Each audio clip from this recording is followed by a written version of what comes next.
So second video of the series I wanted to make, essentially, if you didn't watch the first one, I'm kind of going over like what made me enjoy the series so much, stuff like that. Essentially a love letter. Now, I'm going to go over the whole series to the end of the manga, so the whole story.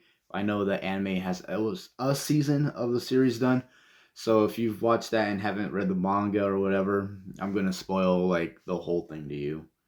Not the whole thing, but I'm gonna do certain points and stuff that might gauge your interest without explaining the twists and turns along the way, if that makes sense. So if you want to watch this series or not, that's your warning. If not, well, you're here for the long haul, and I'll get started on the video. You have our first five characters in the main characters of the series: Yuichi, Shiho, Itori, Makoto, and Tenji. And they're the class, like the main five characters of the show. Pretty much they're best friends. They'll like say they got each other's back no matter what happens, and that gets put to the test real soon as the story starts. Essentially, Shiho and Tenji, no, it's Shinji. Shinji are in charge of holding the money for the class trip, and it's 15,000. It ends up getting stolen, so someone wants to put them into this game to get the money back or whatever. I'll explain that in a second. They all receive a letter to go meet at a location where they end up getting kidnapped, and they end up in this blank white room. And the person who stole the money used that for them to enter the game and play it.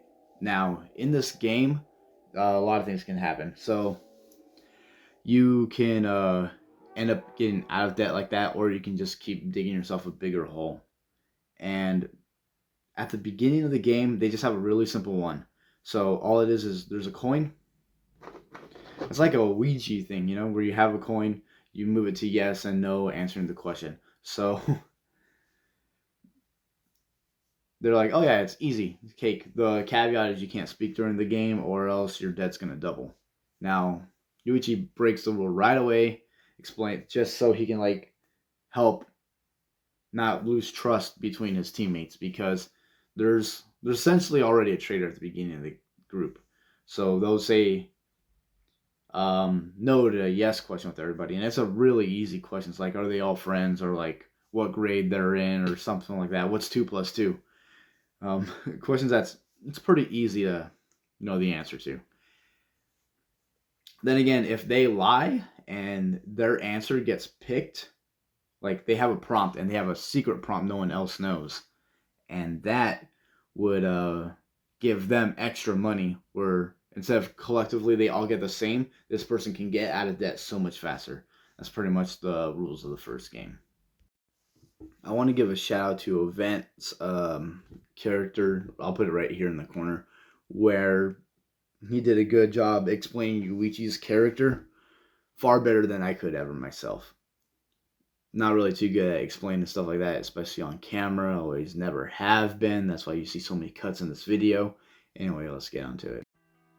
When they start the next game, they're stuck in like this little cave, essentially, for 72 hours with just like 3 liters of water to drink and no food.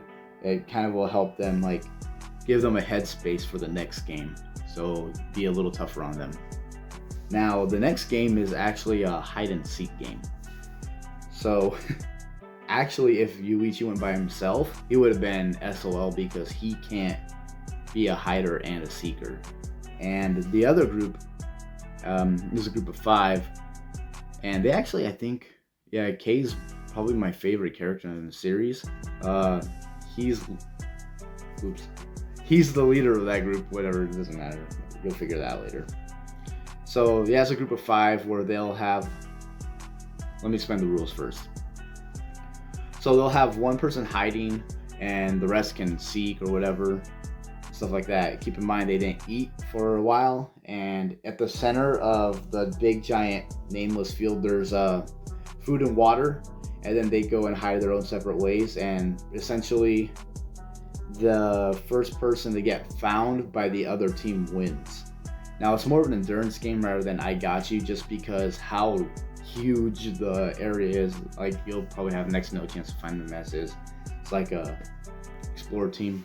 They, how they go out in mountains, and it's it doesn't look good when you find like, the odds of finding someone out there. Well, anyway, so the premise is, yeah, when they have the food and water in the middle, they can deliver it to the teammates and stuff like that. But since it's Yuichi, I never said earlier. So they have an undercover administrative agent named Maria, and she's working with Yuichi's team. So it's kind of I know it sounds good. They have now they have 3 people on their team, and to their 5. That will make a little more balance out, but you'll figure out how Yuichi plays them later. Or I can just say now. So, Yuichi just spends the first 2 days with Maria at the camp doing nothing, just laying down, chilling, eating whatever. Poor Kenji's just in the cave dying. He's starving to death, and he's making an idea, I didn't mention it earlier for the rules, that you can switch members to another team. Like, oh, hey, I want to be part of this team, but the other team has to permit it and say, yeah, it's fine, you're allowed. So he could have just left Tenji all by himself. Luckily, he didn't do that. So he played it off like, hey, he wanted a change with them and stuff like that. And he ended up like trying to just get in their headspace, like learn how they think, how they function as a team. It's interesting. He used Maria as like a honey trap, which is very effective actually. And he ended up pushing her off a cliff for the guys to go ravage and get her. And then one person's self-righteous, he wants to help the women and stuff like that, where the other person's more methodical, thinking about it. So like, nah, dude, don't do it. And they ended up like fighting over a girl. And there's no violence in a Tomodachi game. I actually didn't explain that yet. Technically, yeah, no violence or you'll get disqualified. Now, there's a premise where he was furious. One of the guys on Kei's team was furious at Yuichi and wanted to beat him up for it, obviously. But he couldn't move. So, like, he couldn't fight the other team or he'd automatically be disqualified. So he actually ended up transferring to his team. And then, well, he wanted to beat Yuichi, like, in a fight. He ended up getting bodied because, again, I'll get into it later, Yuichi has 3 counts of murder on his hands. And he's just a high school jock. So they ended up leaving as a ticking time bomb for the guy who got transferred into the team. And essentially, it was like an endurance game, whatever. He left him behind. He actually had a moment to go get food to Tenji. Thank you. He actually had a moment to give Tenji some supplies, which is good. So he's like, no, dude, I haven't given up on you. Because Tenji at this point was really doubtful. They have a little button that they can press to surrender at any time. The other guy did too. But what the point was, since violence is permitted amongst your own team, and Maria ended up selling out Yuichi. I think this is why he'll get payback for her later throughout the series, but whatever. So Kei was on his way to find Tenji, but in the meantime, he calls the other guy up, and he says, hey, if you don't surrender now, I'm going to kill your teammate. I'm going to beat the crap out of him. And then he would just hear him beating him over and over and over again. He gets to him, he's like, no, you don't want to do it? Fine. And he's like, if you don't do it now, I'm going to end up breaking his fingers. And then he hears the first one snap, and it's just bad. So they end up to the end of the scene. He ends up pressing the button. He doesn't want his team to get hurt, which is a really good team player. And at the end, when he was going to beat up Yuichi, well, he actually ended up beating him up a bit. He looks, and Yuichi actually just broke his own fingers. He did it to just give that mind, like, get him in that headspace to worry and stuff like that.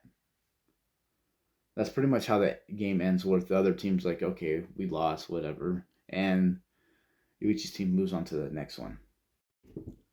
So after the hide and seek game finishes, they have a week to go back to normal life. Uh, when they do, things are a little different. So Shiho is MIA, and what is his name? I don't want to say Shinji. It's Makoto.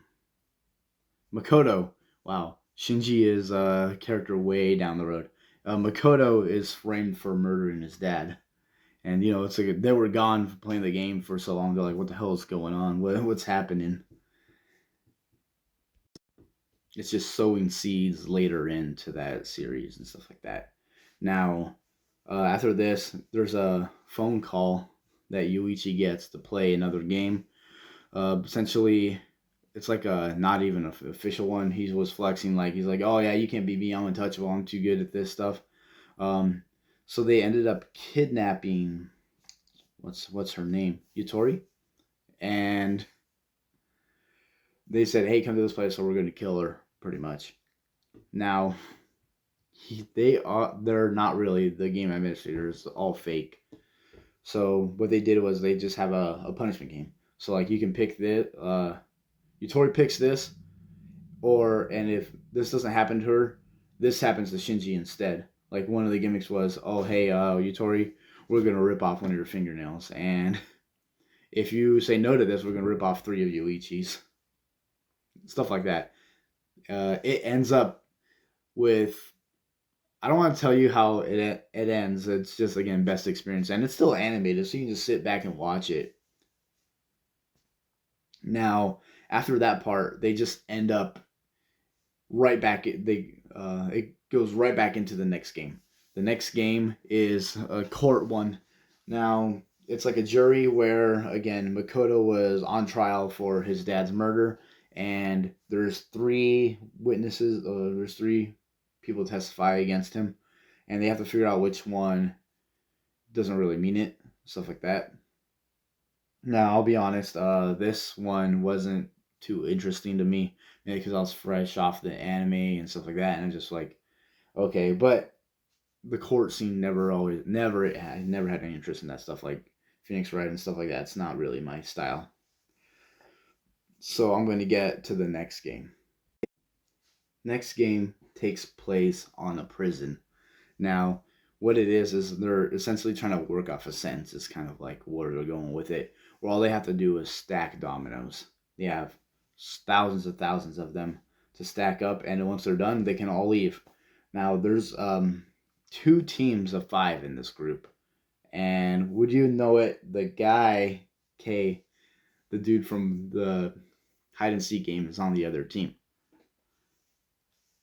Now, I don't want to like word it too. Again, it's like a whole. You can vote off people to exile from your own team like that, so your team will get smaller, 5-4, 5-3, or whoever's like betraying insider intel amongst other teams, stuff like that. That's the bread and potato, the meat and potatoes of the whole series, if you ask me.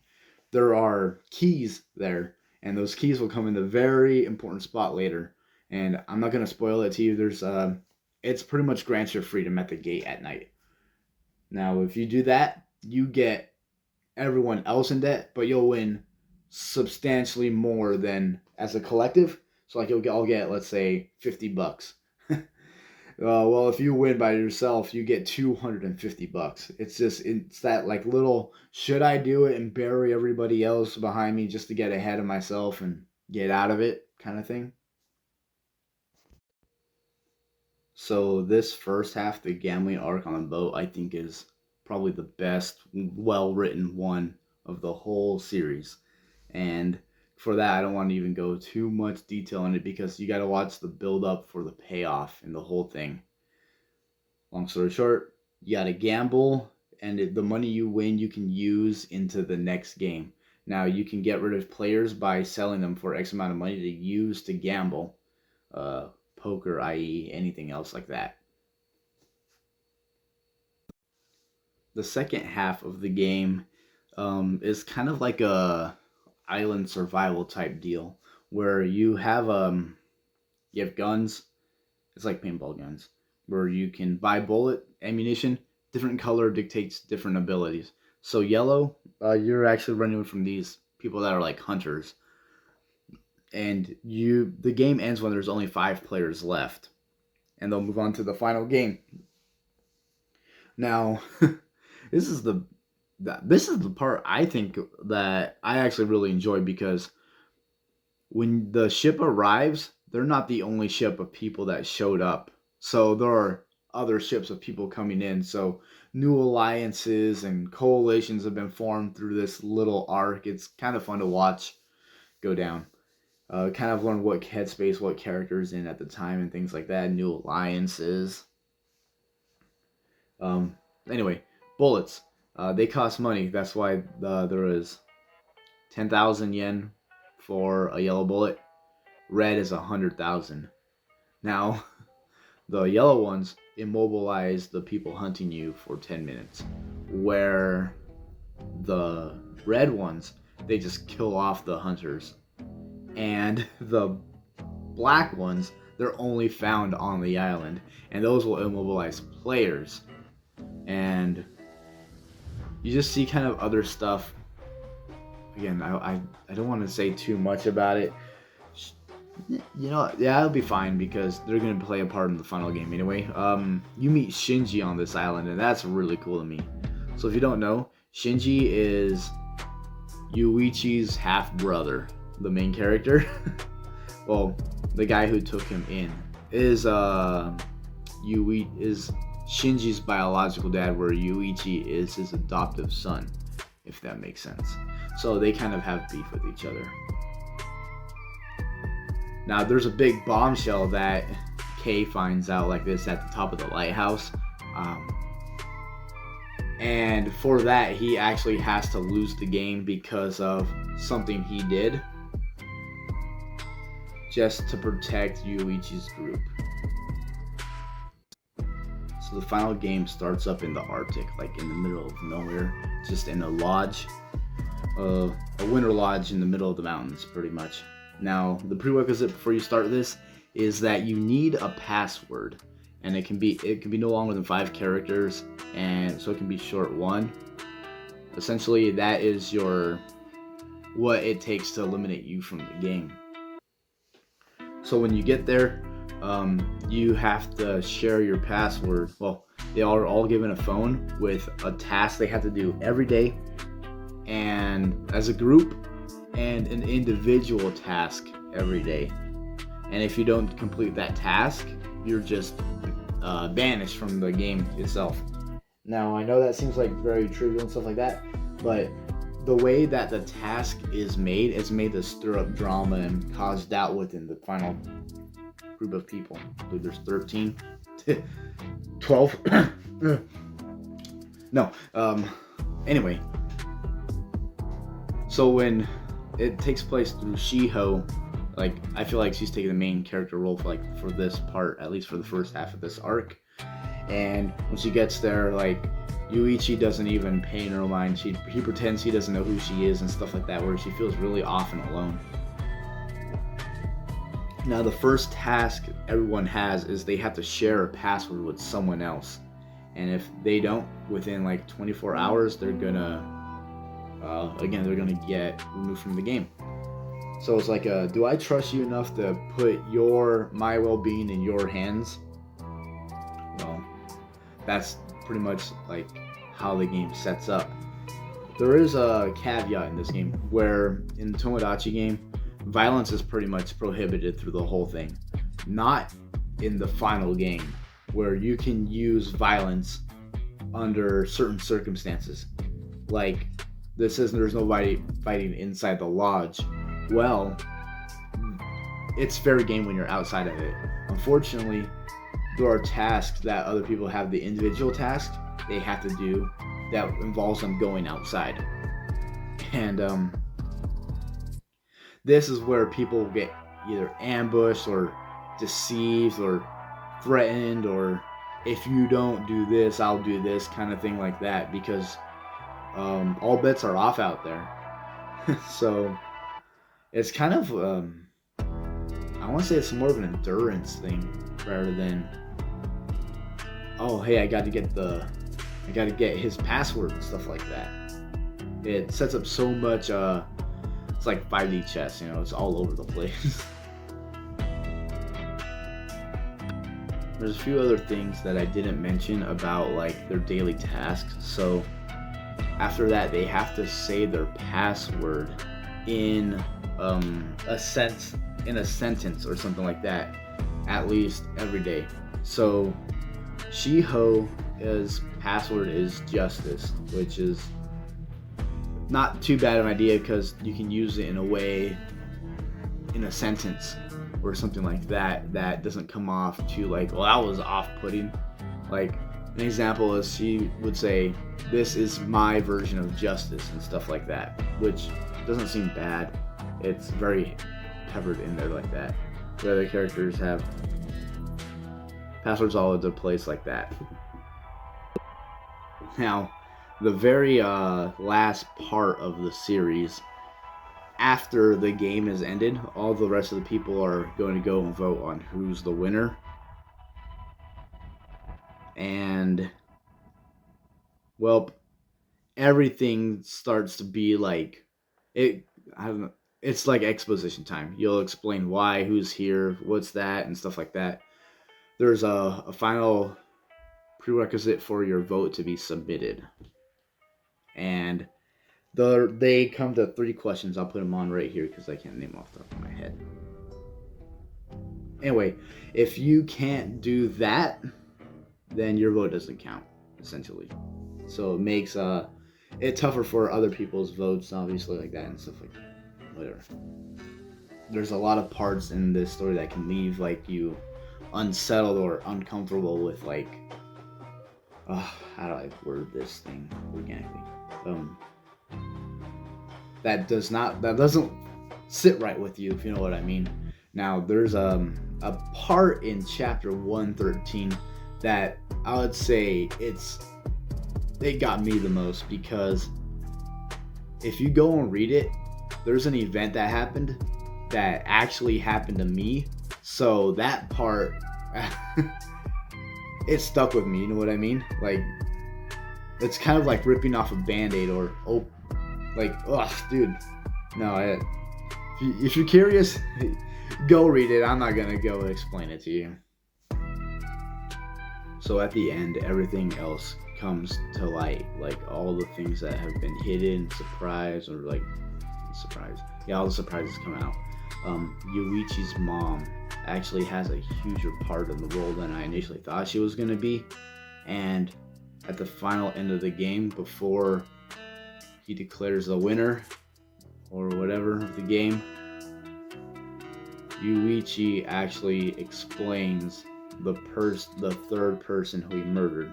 Well, technically it's complicated, and I mean, it is actually really complicated because he killed him or whatever, but technically no, and it's not who you think it is and stuff like that.